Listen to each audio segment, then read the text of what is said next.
Hi everyone. In today's session, let us try to get a detailed understanding of the introduction of Feng Shui and what are those Feng Shui items that can be used for good luck. Now, first of all, let us start off with understanding what is Feng Shui. Alright. So, Feng Shui is basically something that originated in China nearly 3000 years ago, and this was basically something that was developed to help spaces enhance their energy, and this was done in various ways. We'll come into that just in a bit. But this was based on a Taoist tradition, which is understanding that every space inside a house or any space has energy flowing through it. And to make the most of use of this energy that is flowing through it and making it a positive one is very, very crucial for making overall well-being of a space. So based on that, the Chinese had classified Feng Shui on three different levels. One was based on your Bagua map. Second was based on your five elements of nature, and the third was based on your yin and yang energy. So first let us try to understand the five elements of nature. The five elements of nature being fire, wood, earth, metal and water. So fire was basically something which deals with energy in terms of the heat, the energy, and this is something that is associated with good fortune, fame, opportunities, all of these, like leadership. These are the elements that require energy, and that's why they're associated with fire. Next comes wood. Wood is something which is related to a more nurturing, a more creative, and represents strong family ties. The next element that they covered in this was the earth. Now, earth is something that is very grounding, very stable, very reliable, and this basically talks about the common sense of, the overall common sense of a space, or how you're going about designing a space. The next material that we'll talk about is metal. Now, metal basically talks about, energies drawing towards it. So in that case, it talks about the kind of business opportunities and the financial gains that you can get, and how exactly you can go about having a clear mindset and thinking to attract the same, and how to have overall good and a moral outlook towards everything is what we look into metal. The last metal being the water element. The water basically symbolizes fluidity. It symbolizes a more, good approach, like in terms of wisdom, the communication skills, the knowledge, the gentleness, the travel. All of these come under the water element. Now that we have been able to understand a little bit into what are the five elements of nature, let us try to understand the next level of which Feng Shui was divided or was categorized into, that is in the yin and yang energy. So like you guys know, the yin and yang energy is basically a representation of two sides, one being the feminine energy and one being the masculine energy. The yin represents the feminine while the yang represents the masculine energy, and this basically says that even when you look into a physics terminology, everything in this earth has opposing forces, right? Similarly, yin and yang are opposing forces, but they tend to complement each other when put together and support each other. Similarly, the yin and the yang energy in the Feng Shui, even though they're different types of energies, they come together to complement each other to bring the overall existence into actual nature. So saying that, these are represented with a couple of philosophies that we have. So we have life and death, heaven and earth, darkness and lightness, dark and light, health and sickness, wealth and poverty, and all of these are some of the examples of how yin and yang is actually associated with the natural events. Now let us come into understanding what a Bagua map is, and the Bagua map is the third and the final existence of which Feng Shui actually lies on. So when we're talking about the Bagua map in Feng Shui basically deals everything with understanding how the energy flows in a space. And how exactly this is done is by any space is divided into 8 directions or 8 zones. Now the 8 directions, how we convert it, or how I would like to define it, is first we have our 4 cardinal directions, that is everything that we know: north, south, east and west. These cardinal zones or directions are further divided equally, giving you 8 directions which become your secondary directions. So once you divide the 4 cardinal directions, you come up with another 4, which is basically your southeast, southwest, northeast and northwest. So totally you will have a complete of 8 zones or 8 directions that are labeled out or detailed out as per Feng Shui. From there, let us try to understand how exactly these 8 zones that we have in Feng Shui actually plays a very, very important role in designing a space. Now, like I said, each of these zones are associated with a couple of attributes. So, for example, when we look into Southwest, Southwest completely deals with the association of relationships. Be it love, be it marriage, be it just relationships with people in the house or between a couple, all of these are dealt with the Southwest. Like that, each zone have their own attributes that they're associated with. Okay, so based on that, we will be keeping a couple of feng shui items to increase those energies of the space to make sure the entire house benefits it, or if it's just done for one person, that one person benefits. So that is the reason why we have it. Now, coming into that, let us try to understand what are these items, what are these feng shui items when placed in certain areas or certain zones. How do they actually increase the energies or the attributes of the space? So this is basically called as the feng shui application. And feng shui application is just not limited, like I said, to the colors or anything. There are multiple things that it deals with.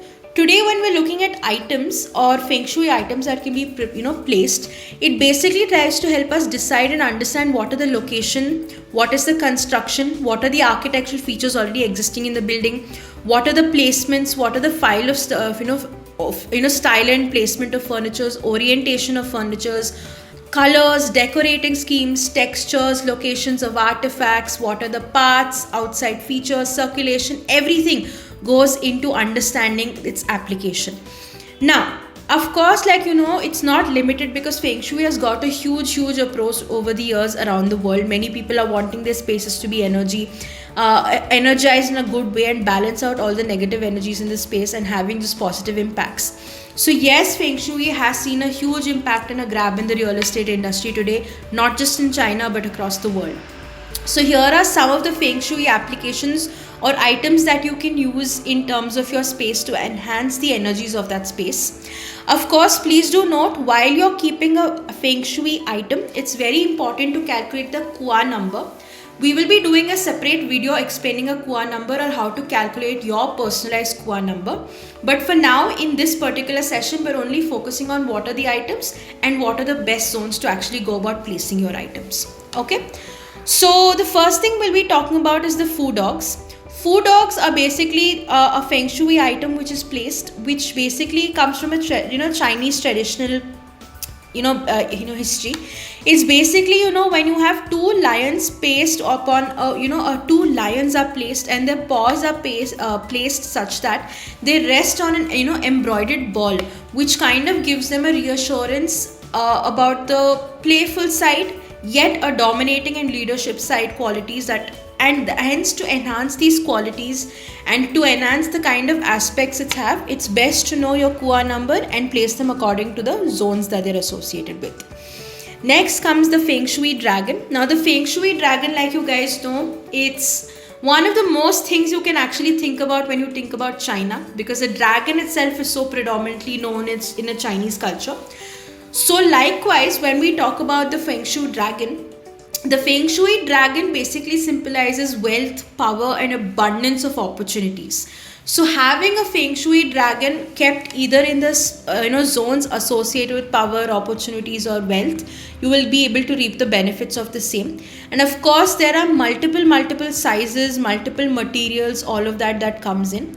But make sure when you're placing Feng Shui dragons in a space or within one house, do not place more than 5 dragons in a space or a house. Okay, limited to maximum of 5. The next thing that we'll talk about is the Feng Shui fish or the aquarium aspects of it. Now, aquarium as such does not hold a very strong importance as per Feng Shui, to be very honest. But yes, what fishes can be kept if you do have an aquarium plays a very important role. So the reason why I'm saying this is that it's a very age-old tradition, and I'm sure you guys have heard about this. One being, having 9 goldfish. So basically goldfishes come in 2 colors. One is the actual red color and the other one is a black color. So out of the 9 fishes, let 8 of them be either red or orange and 1 be black. That is one Feng Shui thing or tip that you guys can use while placing an aquarium. If you do think that goldfishes are hard to maintain and they don't have a longer life, there are 2 other fishes that you can consider.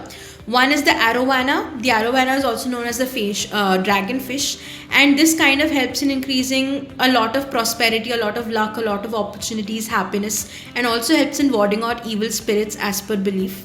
So you can try to keep one arowana in your aquarium. Even if you think arowana is also not a feasible option because of its maintenance or any of that, the other fish that you can definitely keep in your aquarium is a flower horn. Again, flower horn is something that came into more limelight over the past 30 years, but before that it was normally just arowana and the goldfish that were majorly used as feng shui. But again, the flower horn is also known to increase the opportunities for you and attract good environment and energy into your space. So you can consider using a flower horn fish. One thing that I would like to give you as a pro tip over here: preferably keeping your aquariums or your fishes in the north or the northeastern zone can be very favorable and one of the best places to have your aquarium, and preferably limited to these spaces itself. Okay, then comes the mystic knot. The mystic knot again is a very, very age-old feng shui symbol or an item, which is a combination of 6 times the infinity symbol and symbolizes long life and good luck and overall fortune to a person having this in their space. Of course, if you guys do feel that this is something numerologically not good for you, because nothing else than knots are representation of the number 8, and 8 is also related to abundance and manifestation. If you do think that this is an energy that you would like to associate with, you can definitely use mystic knots. If you are open to having a numerological aspect to it as well, you can explore more in this. You can calculate your KUA number like I said and have it placed in the direction associated with the same. The next thing that I want to talk about is the Feng Shui dragon turtles. Now, while we talk about the Feng Shui dragon turtles, it's very important for us to understand that the whole dragon and turtle basically means the item that you have, the Feng Shui item, is a combination of a dragon's head with a turtle's back. And this is why it is called as the Feng Shui dragon turtle item. So one of the best places to actually keep this is in places where you want to increase kind of increase opportunities for career and kind of give you protection against your wealth by not making losses because of it. So the best places to keep a green dragon, especially if you're keeping, is in the east. Again, red is in the south, and you can keep multiple other colors and elements. It even comes in gold. It comes even in terms of metal selection. So you can, based on that, you can see which is the favorable zone and you can go about placing it. Next comes the most sought out, not just in it is so vaguely used actually, not just in China but many parts of the world, and placed in your work tables, especially if you've seen, is the Feng Shui bamboo or the log bamboo.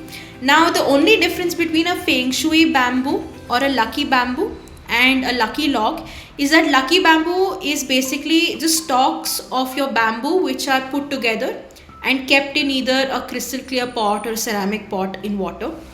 A lucky log is basically, there is one thick log where these bamboo stalks originate from, and that is why it's called as a lucky log. But actual calculations of a lucky log or a lucky bamboo is based on the stalks that are there in this particular setup. So one has its own energies that it resonates with, two stalks have its own energy which resonates with. We have an entire other video that we'll be sharing with you guys, which represents the different number of stalks of a lucky bamboo or a lucky log, and what are the energies that actually help in enhancing the spaces and where these can be placed. We will be covering that in a different session, so I won't be going deep into that. But of course, since lucky bamboo and lucky log have multiple stalks and they have multiple attributes or associated with it, they help in almost attracting all different sort of things. There's also one particular stalk that is not good also to keep. We'll get into that in the next session, of course. The next thing that I want to talk about is the crystal turtle. Crystal turtle are basically turtles, or we call it as a wishing turtle if you come into a little Vastu perspective. And these turtles are basically help to increase health and longevity and success. Again, since these deal majorly with health and longevity, best to keep this turtle or a wishing turtle or a crystal turtle in the zone of health, or the zone that actually attributes with health. Now, when I say this, there are two elements of which the crystal turtles can be placed. Either it can be an actual clear glass crystal turtle, Or you can have a Pithal material crystal turtle. For those of you from an Indian context, I think you know what Pithal is. So you can use that and enhance the spaces, energies in your space. The next thing that I want to talk about is the Feng Shui application of an evil eye. Evil eye, as you guys know, it's the eye itself that actually uses a protection. And this can be, there's no particular zone that this has to be placed, but it has to be placed in the main door of your house, outside it, or outside the main gate of your house. Make sure the eye is open to the entire surrounding and not limited to just the inside of the space or hiding it, because that is how it is told to correct the energies. Then let us talk about the money frog. So the money frog is basically an item kept to enhance the opportunities to help you attract money. And again, this can be kept in the zone to attract the money opportunities or the amount of money you're making. The next one that I want to talk about is the laughing Buddha. This is again something that is used very vaguely, not just in China but many parts of the world, because there are many piggy banks that are there that are given in this. But the actual item that is there is a solid laughing Buddha, which basically allows to attribute or get energies of happiness, prosperity and positive energy into your space. So keeping a laughing Buddha, preferably of a golden color, in any direction helps in increasing prosperity. The next one that I want to talk about is wind chimes. So wind chimes is basically help to remove negative energies of a space, and wind chime is basically associated with the relationships or the love or marriage perspectives. So if you want to increase your and make your aid relationships to a better perspective, try to add wind chimes in your relationship zone, that is your southwestern zone of your Bagua map. Next comes the crystal lotus. The crystal lotus again is basically predominantly used for health and wisdom aspects, or increasing the opportunities, or improves the overall health and wisdom aspects of a space. It also helps in, if you're looking into spiritual practices or meditation, or if you're just into getting better concentration, having this in this particular zone of wisdom and knowledge helps in increase the energies more.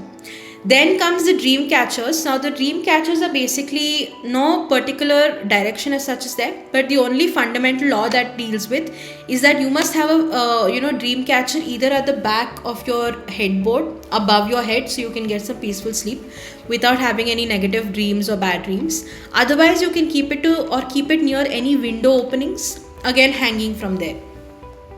The next one is a crystal globe. A crystal globe again is meant to enhance or associated, to be honest, with wisdom and knowledge.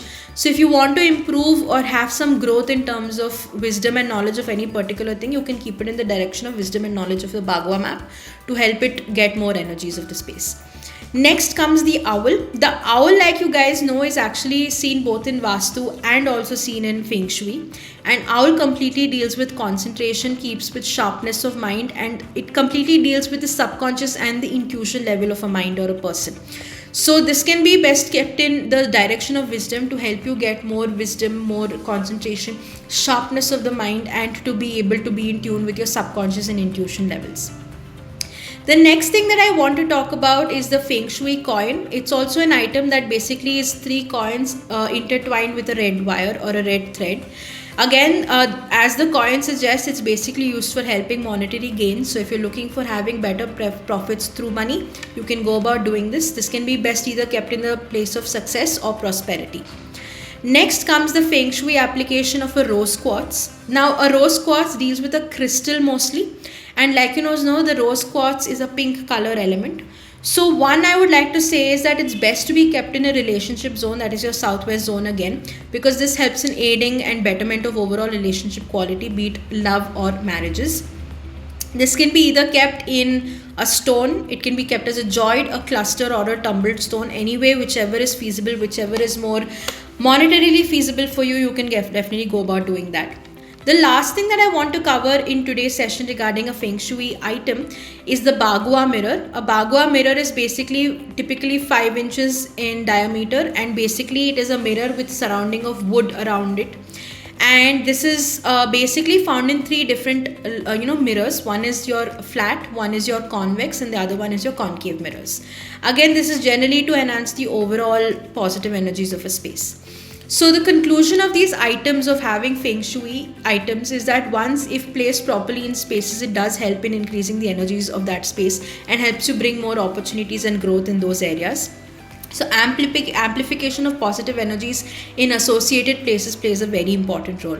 Apart from that, if you guys do feel that these are just a few things and you want to explore more in Feng Shui, you can go about doing that. These are just the most talked about and fundamental items that we use as per Feng Shui. Saying that, thank you very much.